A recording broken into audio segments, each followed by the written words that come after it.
पूरी फॉर्म में आ चुका हूं, खड़े होकर सारी केस स्टडीज बना रहा हूं। Freedom fighter Netaji Subhash Chandra Bose, scientist Abdul Kalam पे वीडियो बनाया, बिजनेसमैन सर रतन टाटा पे, पॉलिटिशियन अटल बिहारी वाजपेयी। आज बात करेंगे लौह पुरुष सरदार वल्लभ भाई पटेल। नमस्कार, मैं Vivek Bindra, founder and CEO बड़ा बिजनेस.com। लौह पुरुष पहले होम मिनिस्टर और deputy prime minister, iron man of India बोलते थे उनको, बिस्मार्क ऑफ इंडिया। जर्मनी की कहानी वो बाद में बताता हूं आपको, पहले समझिए उनको आयरन मैन क्यों बोलते थे। छोटी उम्र में एक बार उनको फोड़ा हो गया, फोड़े में भर गई पस, वहां तक बहुत दर्द। डॉक्टर बोला कि इसमें तो थोड़ा जलता हुआ गर्म लोहा डालना पड़ेगा, फोड़ना पड़ेगा फोड़े को। बहुत मुश्किल था वो, डॉक्टर भी घबरा रहा था, माता पिता रिश्तेदार दोस्त बोले नहीं हो पाएगा, नहीं हो पाएगा। छोटी उम्र में सरदार वल्लभ भाई पटेल अपने हाथ से उस गर्म जलते हुए लोहे को लिया और उस फोड़े को फोड़ दिया। एक्चुअली टॉलरेट करने की दर्द को ना बहुत बड़ी एबिलिटी थी उनके अंदर, फियरलेस थे, डरते नहीं थे। विल पावर उनकी बचपन से दिखती थी। आपने कभी सोचा है अगर सरदार वल्लभ भाई पटेल नहीं होते तो देश कैसा होता? अगर आप कश्मीर से कन्याकुमारी या अगरतला से अहमदाबाद तक अगर आपको जाना तो कम से कम 7-8 बार वीजा लेना पड़ता। सोच रहे हो मेरी बात को? अगर नॉर्थ से साउथ की तरफ चल रहे हो, कितनी बार वीजा, कितनी बार परमिशन लेना पड़ता। ये देश नहीं होता, ये कई देशों का एक कॉन्टिनेंट होता है इंडिया। अंग्रेजों ने जहां हिंदुस्तान को टुकड़ों में बांटा था, वहीं सरदार पटेल ने उस खाई को पाटा था। 31 अक्टूबर 1875 नाडियाड गुजरात के अंदर इनका जन्म हुआ। शुरू से शुरू करते हैं, पिता जावर भाई पटेल किसान और फ्रीडम फाइटर। 1857 के फ्रीडम मूवमेंट में उन्होंने भी बड़ा योगदान दिया था। आर्थिक स्थिति शुरू में कमजोर थी, दोस्तों से किताबें मांग के पढ़ा करते थे। 10वीं क्लास उन्होंने NK high school Petlad Gujarat के अंदर 1897 में पढ़ाई पूरी करी। बाद में उन्होंने लॉ की पढ़ाई करी, सेकंड रैंक लेकर के आए और राइट टू प्रैक्टिस लेके आए। लेकिन लॉयर ऐसे बने जो कि अनडिफीटेबल, उनको हरा नहीं सकता था कोई। शुरू में तो वो गांधी को पसंद नहीं करते थे। जब गांधी गुजरात क्लब आते भी है ना, तो वो बोले कि भाई ऐसे संडास साफ करके और ब्रह्मचर्य का व्रत करके देश में आज़ादी नहीं मिलने वाली। वो लॉयर थे उस समय, बहुत उनको जबरदस्त लॉयर हुआ करते थे। लेकिन 2 साल के बाद जब चंपारण का सत्याग्रह से वो बड़े प्रभावित हुए, उसको देख के से कहते हैं फलेन परचीयते। गांधी के जब उन्होंने फल को देखा वो बड़ा प्रभावित हुए उससे। फलेन परचीयते मतलब फल परिचय कराता है कि जड़ कैसी थी। किसी पेड़ के बारे में जानना हो ना, पेड़ कैसा है, तो फले न परिचित है। उस पेड़ में अगर फल बढ़िया लग रहा है तो मतलब पेड़ ठीक है। गांधी जी से उनकी मुलाकात 2 साल के बाद हुई थी, जब वो बॉम्बे प्रेसिडेंसी पॉलिटिकल कॉन्फ्रेंस में आए थे अहमदाबाद के अंदर 1917 में। और वहां पे गांधी जी से बड़े प्रभावित हुए कि उन्होंने resolution of loyalty to the British king, एक ऐसा डॉक्यूमेंट था रेजोल्यूशन ऑफ लॉयल्टी, यानी कि हमारे को बड़ा वफादार होना पड़ेगा ब्रिटिश राजा के लिए। लॉयल्टी का रेजोल्यूशन था कि कसम खाओ सबके सब, कर्मणा मनसा वाचा, आप सबके सब समर्पित हो अंग्रेजों को। तो उन्होंने, गांधी जी ने फाड़ दिया उसको। ये बड़े प्रभावित हुए उनसे। तब उन्होंने वहां से अपना कोट वोट फेंका फाड़ करके और बिल्कुल आग वाग लगा दी, मातृभाषा का प्रयोग करना शुरू किया। बोले पैसा तो बहुत कमा सकता हूं पर आजादी नहीं दिला पाऊंगा। उस दिन से धोती कुर्ता उन्होंने पहन लिया। फिर कई साल उन्होंने गांधी को सहयोग तो किया, पर 1928 में वो मौका आया जब वो एक्चुअल लीडर बन के निकले। हुआ क्या था कि गुजरात में जो कुछ किसान थे उनकी फसल खराब हो गई थी। बारदोली तालुका के थे किसान गुजरात में, और जो अंग्रेज थे, किसानों की फसल थी नहीं, 6 से 22% तक टैक्स बढ़ा दिया और बोला तुम टैक्स नहीं दोगे तुम्हारी जमीनें हड़प लेंगे। ये किसान पहुंचे गांधी जी के पास, गांधी जी बिजी थे, उन्होंने पहली बार सरदार पटेल को भेजा। तब तक वो सरदार नहीं थे, जब तक वो वल्लभ भाई पटेल हुआ करते थे। तो पटेल गए वहां, जाके उन्होंने पता किया कि भाई चक्कर क्या है, ये सारी की सारी जमीनें हड़प लेंगे अंग्रेज। तो पटेल ने एक आइडिया लगाया।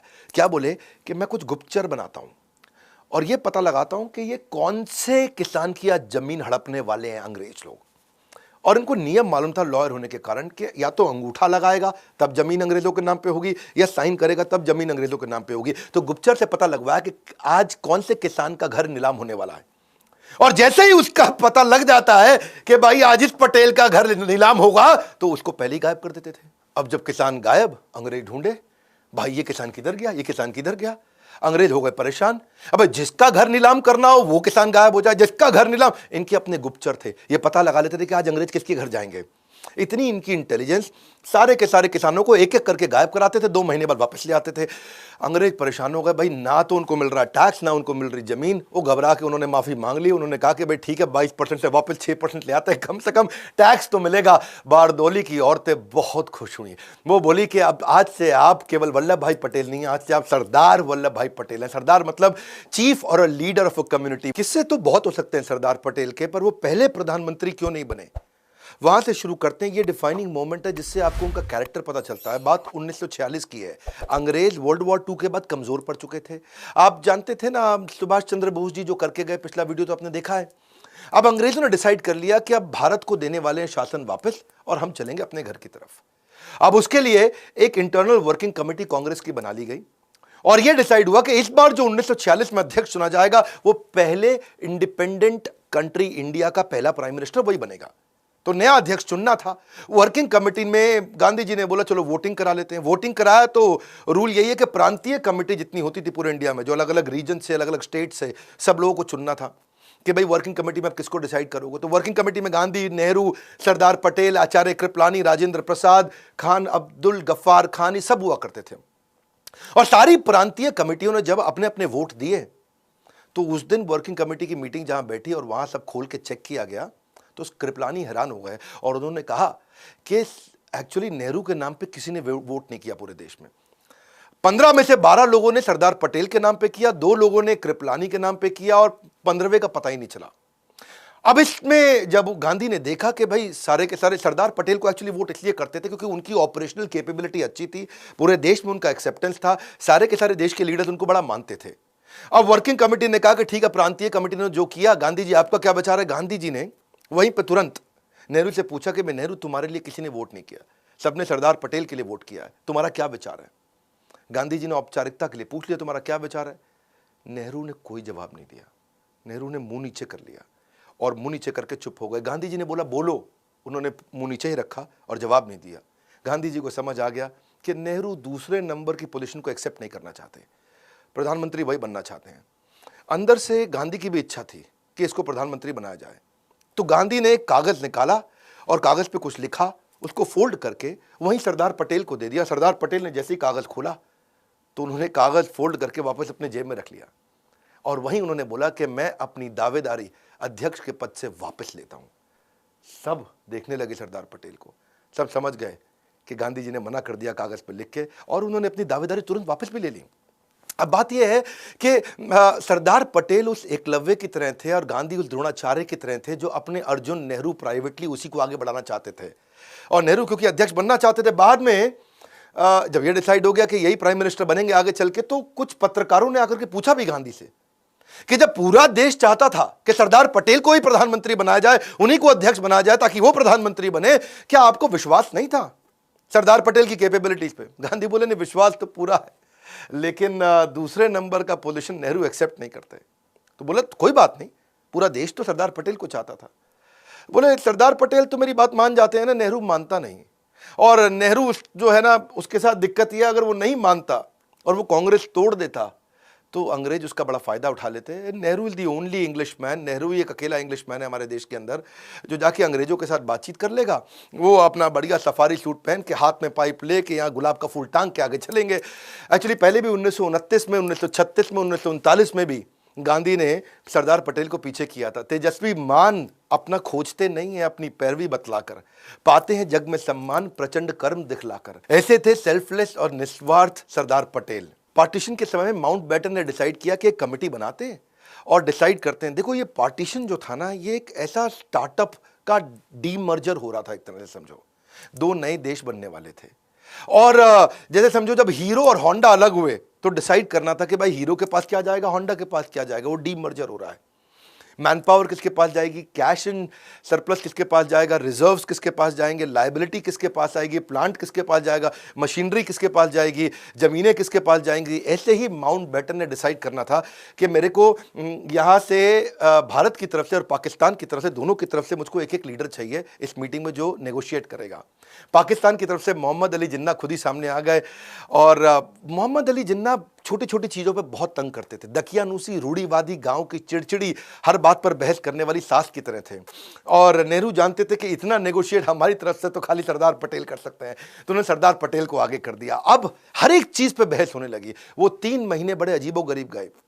उन 3 महीनों में पाकिस्तान को उन्होंने बोला कि भाई तुमको आधा आधा कुछ नहीं देंगे, हर चीज का लगभग 80% हमको मिलेगा, 20% तुमको मिलेगा। तुम्हारा क्षेत्रफल भी छोटा है, तुम्हारी पॉपुलेशन भी कम है।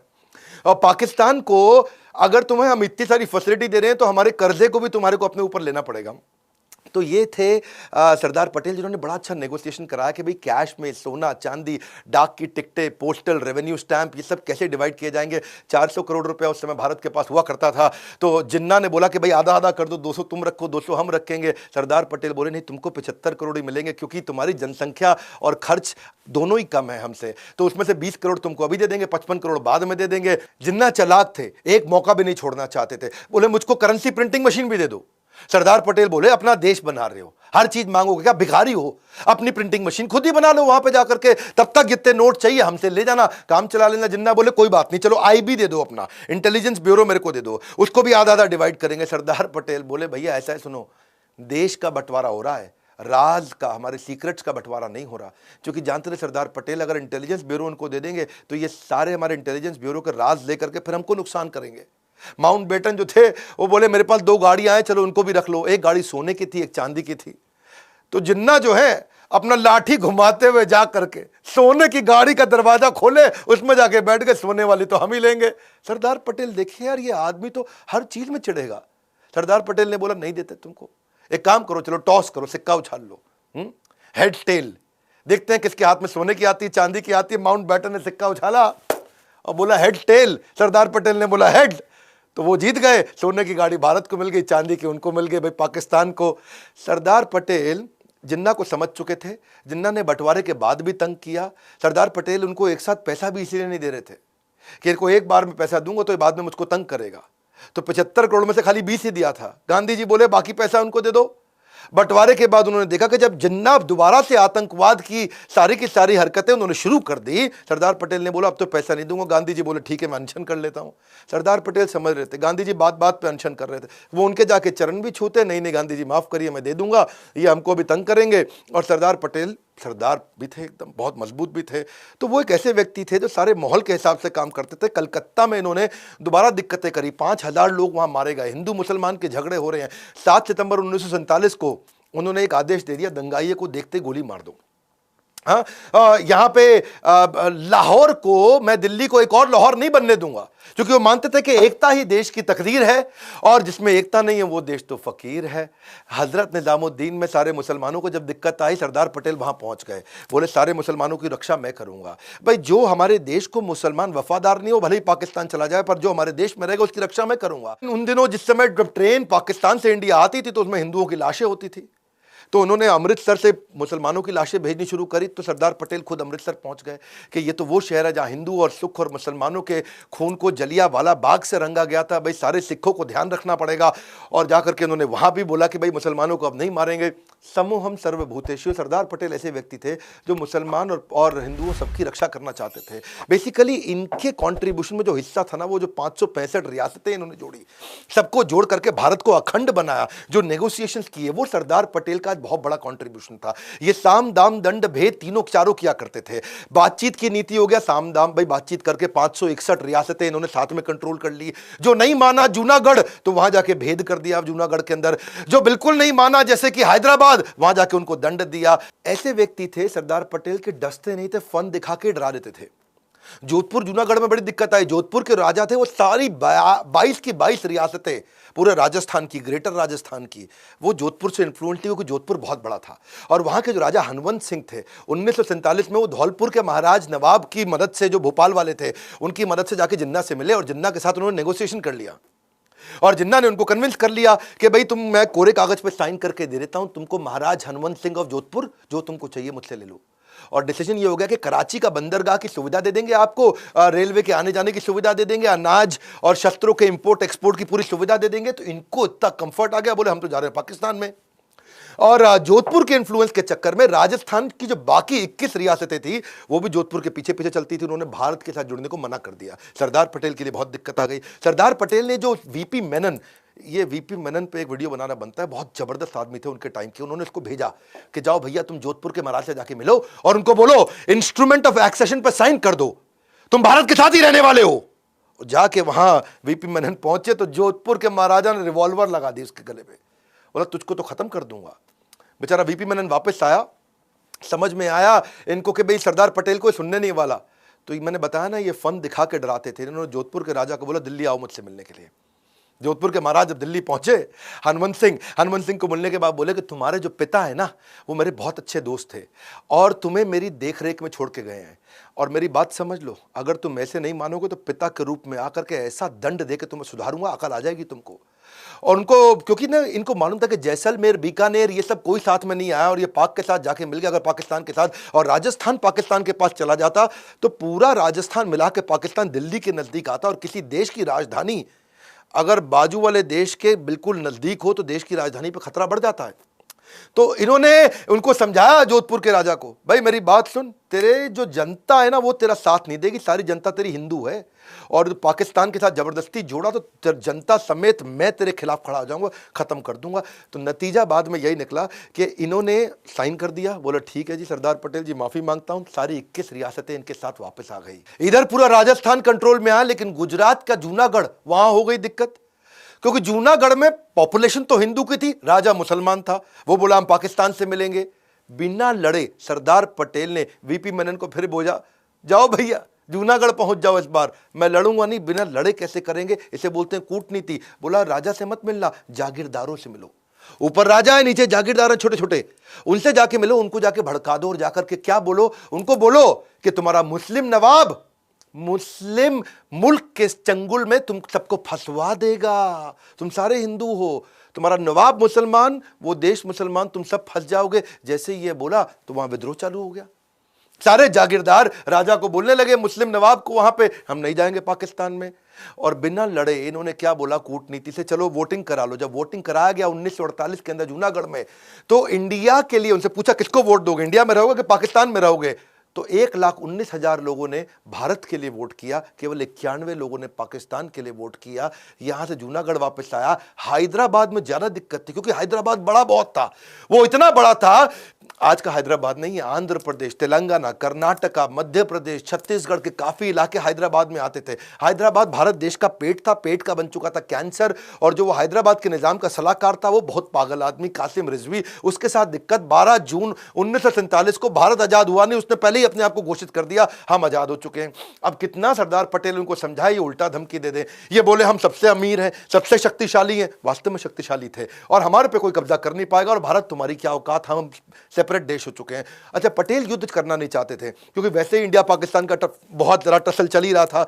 और ये लेकिन हैदराबाद वाले मान नहीं रहे, इन्होंने पाकिस्तान को 20 करोड़ रुपया उधार दे दिया, पाकिस्तान को और एम्पावर किए जा रहे थे, और ताकि पाकिस्तान कश्मीर में लड़ने के लिए भारत के खिलाफ हथियार खरीद सके। हिंदुओं का बलात्कार कर रहे, हत्या कर रहे, लूटपाट कर रहे। तो हैदराबाद एक ऐसा कैंसर था। अच्छा, इन्होंने कई डिस्कशन कर ली वहां निजाम के साथ में, और कई बार उन्होंने अग्रीमेंट ब्रेक कर दिया। आखिरी बार बोला सरदार पटेल ने, खत भेज रहा हूं तुमको, आखिरी मौका दिया जा रहा है। निजाम जब नहीं माने, पटेल ने सैन्य कार्रवाई का आदेश दिया। 5 दिन लड़ाई हुई, 5 दिन में हैदराबाद की फौज ने घुटने टेक दिए, हैदराबाद पूरे देश के अंदर वापस आकर के मिल दिया। इसी तरह कश्मीर में दिक्कत आ रही थी। अब कश्मीर में दिक्कत क्या थी, वहां के राजा थे हरि सिंह, वो कहते भाई हम भी नहीं मानेंगे, है जी, हम अलग देश, है जी, हमारा ही अलग देश हो गया। राजा हरि सिंह बोले यार मेरा तो प्लान ही अलग है, मैं इसको स्विट्जरलैंड बना दूंगा, कश्मीर बड़ा खूबसूरत है, इसको स्विट्जरलैंड बनाऊंगा, मेरी ज्योग्राफिकल कंडीशन बहुत अच्छी है। लेकिन हुआ क्या, अभी तो वो आके भारत में मिले नहीं थे। हुआ ये कि वहां से वो इंडिपेंडेंट रहना चाहते थे, वहां से पाकिस्तान ने क्या गलती कर दी, 22 अक्टूबर 1947 को कबालियों के माध्यम से उन्होंने जेएनके पे हमला कर दिया, और कश्मीर के जो लोकल मुस्लिम थे वो कबालियों के पाकिस्तानियों के साथ मिल गए। और जैसे ही वो पाकिस्तान के साथ मिल गए, राजा हरि सिंह बहुत दिक्कत में आ गए। अब मौका ढूंढते रहे सरदार पटेल, बिना लड़े इस बार फिर उन्होंने कहा वीपी मेनन जाओ जम्मू पहुंच जाओ। और जम्मू गए, वीपी मेनन को भेजा वहां जाकर के, और उनको बोला हम है ना आपकी सहायता करने के लिए। और वीपी मेनन आ गए, बोले ये जितने कबालिए हैं ना इन सबको ऐसे उड़ा देंगे 2 मिनट में, तुम बिल्कुल टेंशन मत लो, तुम खाली कागज साइन कर दो कि तुम भारत के साथ रहोगे। और इंस्ट्रूमेंट ऑफ एक्सेशन लेके गए कि भाई हम तुम हमारे साथ मिलने वाले हो। और जाके राजा हरि सिंह ने तुरंत साइन कर दिया, बोला मरता क्या ना करता, मेरे को भारतीय फौज की मदद चाहिए इस समय, कबालियों से हमको बचा लो। और भारतीय फौज वहां पहुंच गई, कबालियों को उखाड़ के खत्म कर दिया। ये ऐसे व्यक्ति थे सरदार पटेल, इन्होंने पूरे भारत को एक किया, एक धागे में पूरे भारत को जोड़ दिया। आज हमारा भारत इतना बड़ा समृद्ध शक्तिशाली है। यहाँ की मैनेजमेंट ऑपरेशंस को तेज किया। अंग्रेजों के टाइम के जो आईसीएस हुआ करते थे, इंडियन सिविल सर्विस, उन्होंने इनको आईएएस बना दिया, क्योंकि इंडियन सिविल सर्विस के लोग वो book keeping, accounting, warehouse management, छोटे छोटे काम करते थे। इन्होंने आईएएस को एम्पावर किया कि वो प्रशासन में सहयोग करे, कानून को लागू करे, लॉ एंड ऑर्डर अच्छा करे, एग्जीक्यूशन की स्पीड तेज करे, पॉलिसीज बनाए, इंपोर्ट के डिसीजन ले, secretary, joint secretary, additional secretary, magistrate, वो सारे इन्होंने तैयार कर दिए। और बाद में फिर आगे चल के जो शेख अब्दुल्ला आए, उन्होंने जम्मू एंड कश्मीर के लिए अलग स्पेशल स्टेटस की डिमांड करी, उसको स्वीकार भी कर लिया। लेकिन सरदार पटेल जानते थे कि आज ये इंडिपेंडेंट स्टेटस मांग रहे हैं, आगे चल करके ये इंडिपेंडेंट कंट्री बनने की कोशिश करेंगे। हुआ भी यही। सरदार पटेल ने उस समय में आर्टिकल 370 में एक मामूली सा बदलाव कर दिया, छोटा सा बदलाव। और क्या लिखा? संसद जब चाहे राष्ट्रपति के अप्रूवल से धारा 370 को खत्म कर सकती है। आज हमारी सरकार ने उसी का फायदा उठा करके जम्मू कश्मीर को पूर्ण रूप से भारत में मिला लिया है। ये पैटर्न बेस्ड प्रेडिक्शंस कर लेते थे। चाइना के बारे में शुरू से समझ रहे थे। विदेश मंत्रालय सरदार पटेल के पास नहीं था, नेहरू के पास था। लेकिन ये फिर भी बिहेवियरल पैटर्न चाइना का ऑब्जर्व कर रहे थे कि चाइना का जो विस्तारवाद, यानी कि जो सिक्किम को, तिब्बत को, सबको एक्वायर करना चाहता है, उसके कंसिस्टेंट एफर्ट कर रहा है, सिक्किम भी मेरा हो जाए, तिब्बत भी मेरा हो जाए, ये सरदार पटेल पहचान रहे थे। पटेल ने बोला नेहरू को, ये कम्युनिस्ट पावर है, हम डेमोक्रेटिक हैं, इनसे दूर रहो, कम्युनिस्ट से दूर रहो। लेकिन नेहरू ने जाकर उनको प्रमोट कर दिया, चाइना को, यूनाइटेड नेशन सिक्योरिटी काउंसिल में, उनको परमानेंट मेंबर भी बना दिया। आगे चल के वही हुआ, 1950 में चाइना ने तिब्बत पे भी अटैक किया, हजारों लोगों की क्रूर तरीके से हत्या करी, औरतों का बलात्कार किया, बच्चियों का बलात्कार किया, महिलाओं की ब्रेस्ट काट दी उन्होंने तिब्बत के अंदर, 22 धर्म गुरुओं को अरेस्ट करके उनको यातनाएं दी। पटेल पैटर्न बेस्ड प्रेडिक्शन समझते थे, ये उनकी इंटेलिजेंस थी। 1962 में फिर से चीन ने हमारे पंचशील समझौते को तोड़ा और अक्साई चीन को उन्होंने आके अपने कब्जे में कर लिया। आज भी वो अरुणाचल प्रदेश, लद्दाख, इस सबको अपने कब्जे में तो लेना चाहता है। चाइना क्या कर रहा है? आज वीटो पावर का इस्तेमाल कर रहा है इंटरनेशनल लेवल पे हमारे खिलाफ। UNSC, United nation security council में हमारे को वीटो पावर ना मिल जाए, उसके लिए वो लगातार काम कर रहा है। जैशे मोहम्मद के फाउंडर जो है मसूद अजहर, उसको इंटरनेशनल टेररिस्ट घोषित नहीं करने दे रहा। कश्मीर के मुद्दे में पाकिस्तान का फेवर कर रहा है। बहरहाल एक युग का अंत हुआ। मुंबई के बिरला हाउस में 15 दिसंबर 1950 को आपका देहांत हुआ, आपका देह अंत हुआ, आत्मा का अंत नहीं। आत्मा आज भी हमारे देश में बसती है। लंबी बीमारी के बाद दिल का दौरा पड़ने से सरदार पटेल हमारे बीच में नहीं रहे। देश के पहले राष्ट्रपति राजेंद्र प्रसाद का कहना है कि जब इंसान अपने पद से नहीं बल्कि अपने काम से प्यार करता है, वही सरदार पटेल बन पाता है। 31 अक्टूबर को उनके जन्मदिन को एकता दिवस के रूप में मनाया जाता है। जैसा सरदार पटेल चाहते थे कि भारत समृद्ध बने, वही इच्छा आज हमने भी बिल्ड करी है कि भारत समृद्ध और एम्पावर्ड बने। आज इस समय अस्त्र शस्त्र का समय नहीं रहा है। आज एजुकेशन, एंटरप्रेन्योरशिप और इकोनॉमी के दम पे देश मजबूत होता है और दुनिया से लड़ता है। आज वर्ल्ड वॉर टेक्नोलॉजी और इकोनॉमी के बेस पे चलती है और वही हम चाहते हैं कि एजुकेशन, एंटरप्रेन्योरशिप और इकोनॉमी को बढ़ाने के लिए एवरीथिंग अबाउट एंटरप्रेन्योरशिप, एवरीथिंग, सब कुछ हमने सारे देश के पावरफुल बिलियनियर प्रोफेसर्स के साथ आपको दिया है। आप फोन करिए बोर्ड लाइन नंबर पे, पता करिए। एवरीथिंग अबाउट एंटरप्रेन्योरशिप इतना अफोर्डेबल हो गया है कि आप आज वास्तव में हमारे कंटेंट को कोई बीट नहीं कर पा रहा है। जो आकर के हमारी ऐप पे कंटेंट कंज्यूम कर रहा है, गेम चेंज कर रहा है। बहरहाल फ्री वीडियोस में फिर भी देता रहूंगा। कौन सी स्पोर्ट्स पर्सनालिटी पे, आप मैरी कॉम पे, सचिन तेंदुलकर पे इनका जन्मदिन आने वाला है, या इंटरनेशनल पर्सनालिटीज पे Warren Buffett, Steve jobs, Bharat में कई व्यापारी बहुत बड़े हैं, अंबानी है, राधाकृष्ण दमानी है, आनंद महिंद्रा है, लक्ष्मी मित्तल है, उदय कोटक है। किसके विषय में आप वीडियो देखना चाहते हैं? कमेंट बॉक्स ये आपका है, ये आपके लिए है। मैं हजारों कमेंट्स चाहता हूं, जिसके ऊपर ज्यादा लाइक्स आए, जिस पे ज्यादा वोट आए, मैं उसी के ऊपर नेक्स्ट वीडियो बनाऊंगा। खड़े होकर पूरी एनर्जी के साथ आ चुका हूं। सरदार पटेल के इस वीडियो को पूरे देश में फैलाइए, अपने बच्चों को जरूर दिखाइए, अपने एम्प्लॉयज को दिखाइए। ऐसे थे सरदार पटेल जो अकेले अपने विजनरी दम पे पूरे भारत को आज एक किया। आज इतने वीजा ना लेने पड़ते हमको कश्मीर से कन्याकुमारी, हमें अहमदाबाद से अगरतला, अगर सरदार पटेल ना होते। हमारे साथ जुड़े रहने के लिए, इस वीडियो को शेयर करने के लिए मेहनत करता हूं, बहुत मेहनत करता हूं। लाइक करके थोड़ा सा उत्साह बढ़ाने के लिए आप सबका हृदय की गहराइयों से प्रेम पूर्वक बहुत बहुत धन्यवाद।